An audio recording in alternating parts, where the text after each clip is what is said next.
السلام علیکم ورحمۃ اللہ۔ الحمدللہ رب العالمین والصلاة والسلام علی رسول الکریم، اما بعد فاعوذ باللہ السمیع العلیم من الشیطان الرجیم من حمزہ ونفخہ ونفثہ، بسم اللہ الرحمن الرحیم۔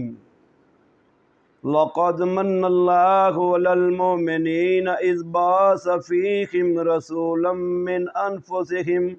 یتلو علیہم آیاتہ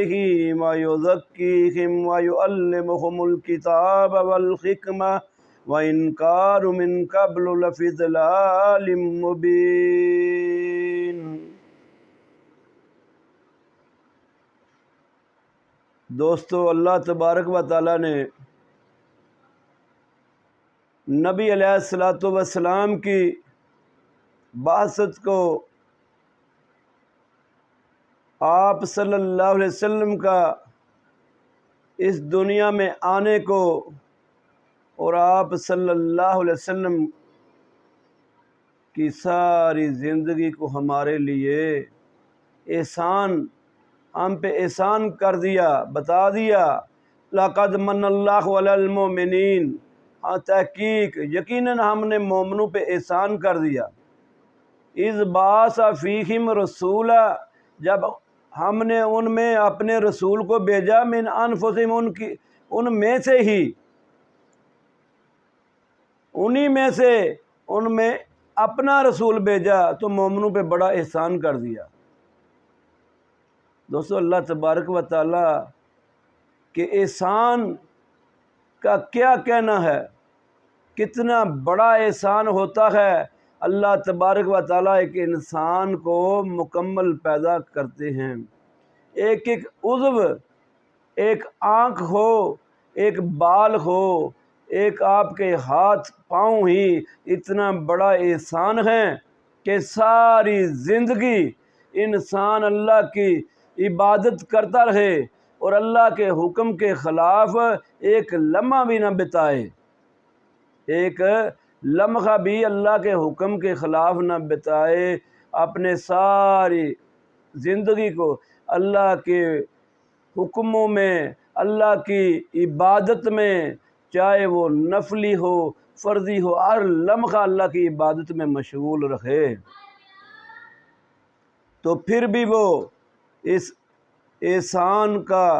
بدلہ نہیں دے سکتا جو اللہ تبارک و تعالیٰ نے اس کو پیدا فرمایا ہے۔ ایک حدیث رسول صلی اللہ علیہ وسلم میں ایک واقعہ نقل ہے، فرمایا ایک بنی اسرائیل کا بندہ جس کو 500 سال کی عمر ملتی ہے، وہ اپنی ساری زندگی اللہ کی عبادت میں گزار دیتا ہے، اور جب کل معاشر کا دن ہوگا، قیامت کا دن ہوگا، سوال و جواب کا دن ہوگا، تو اس وقت وہ بندہ اس سے پوچھے گے اللہ تبارک و تعالیٰ، ہاں اب تمہارے اعمال کا میں حساب کروں اور میں تمہیں اپنی رحمت سے بخش دوں، تو وہ کہے گا اے اللہ مجھے میرے عملوں کی جزا دیجیے، میں نے تو اتنے اتنے عمل کیے ہیں۔ تو اللہ تبارک و تعالیٰ فرمائیں گے ہاں اس کے تمام اعمال کو ایک پلڑے میں رکھ دو اور اس کی ایک آنکھ نکال کے دوسرے پلڑے میں رکھ دو، وہ آنکھ والا پلڑا باری ہو جائے گا، اس کی 500 سال کی عبادت وہ ایک آنکھ کے مقابلے میں کم ہو جائے گی اور جہنم میں چلا جائے گا۔ یہ اللہ تبارک و تعالیٰ کا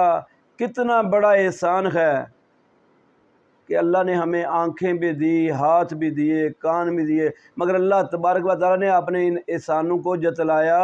نہیں، ان کا تذکرہ نہیں کیا، مگر جب بھی فرمایا لقد من اللہ علی المؤمنین اذ بعث فیہم رسولا، ہم نے مومنوں پہ احسان کر دیا جب ہم نے اس میں اپنا رسول بھیج دیا، تو پتہ یہ چلا کہ تمام نعمتوں سے بڑھ کے جو نعمت ہے وہ محمد رسول اللہ صلی اللہ علیہ وسلم کی ہے۔ اتنی بڑی شان ہے آپ صلی اللہ علیہ وسلم کی کہ آپ کو بھیجنے کے بعد اللہ تبارک و تعالیٰ نے اپنا احسان جتلا دیا، بتا دیا میں نے تم پہ احسان کیا ہے یہ، تو یہ کتنی بڑی نعمت ہے۔ اور پھر وہ کرتے کیا ہیں؟ فرمایا وَيُزَكِّيهِمْ، وہ تمہیں پاک کرتے ہیں۔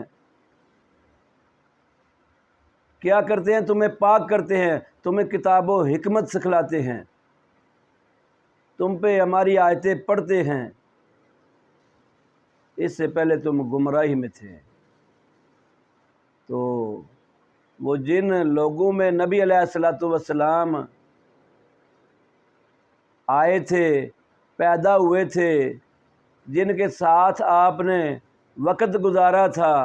جن کی مائیت میں آپ تھے، انہوں نے تو آپ کی قدر کی، اور قدر کیسے کی اس کے لیے ایک حدیث ہے، ایک حوالہ ہے۔ حدیبیہ کے مقام پہ جب معاملات ہوئے تو قریش مکہ نے اپنا ایک بھیجا نمائندہ بات کرنے کے لیے، اور وہ تھے عروہ بن مسعود ثقفی۔ اس وقت ایمان نہیں لائے تھے، ابھی مشرکین میں سے تھے۔ تو انہوں نے جو باتیں آپ سے سوال و جواب کیے، آپ کے معاملات کو دیکھا، تو پھر واپس جا کے جو قریش کو کہا، انہوں نے کہا میں تو وہ سفیر ہوں جو کیسر و کسریٰ کی طرف بھی گیا، نجاشی کی طرف بھی گیا، میں نے ہر کسی کے حواریوں کو دیکھا، مگر جو مجھے نظر آئے ہیں تعظیم کرتے ہوئے محمد صلی اللہ علیہ وسلم کے ساتھی، ان جیسی کسی اور کو میں نے نہیں دیکھا کہ ایسے تعظیم کرتے ہوئے۔ محمد صلی اللہ علیہ وسلم اگر کھنگارتے بھی ہیں تو وہ اپنے ہاتھوں پہ لیتے ہیں اور اپنے چہرے اور جسم پہ مال لیتے ہیں۔ جب انہیں کوئی حکم دیتے ہیں محمد صلی اللہ علیہ وسلم تو وہ فوری طور پہ اس پہ عمل پیرا ہو جاتے ہیں، اور جب وہ وضو کرتے ہیں تو ہر کسی کی کوشش ہوتی ہے کہ ہم وہ وضو والا پانی حاصل کر لیں، ایسے لگتا ہے جیسے قتل ہو جائیں گے یہ پانی حاصل کرنے کے لیے۔ اور جب محمد صلی اللہ علیہ وسلم ان سے بات کرتے ہیں تو اپنی آوازوں کو پست کر لیتے ہیں، اور احترام کی وجہ سے، تعظیم کی وجہ سے اپنی آنکھیں بھی اٹھا کے دیکھتے نہیں نبی علیہ السلام کی چہرے مبارک کی طرف۔ اتنی تعظیم کرتے ہیں یہ لوگ۔ تو ان لوگوں نے تو اپنا حق ادا کر دیا اس احسان کا۔ آج ہمارے پاس وہ کتاب و حکمت ہے،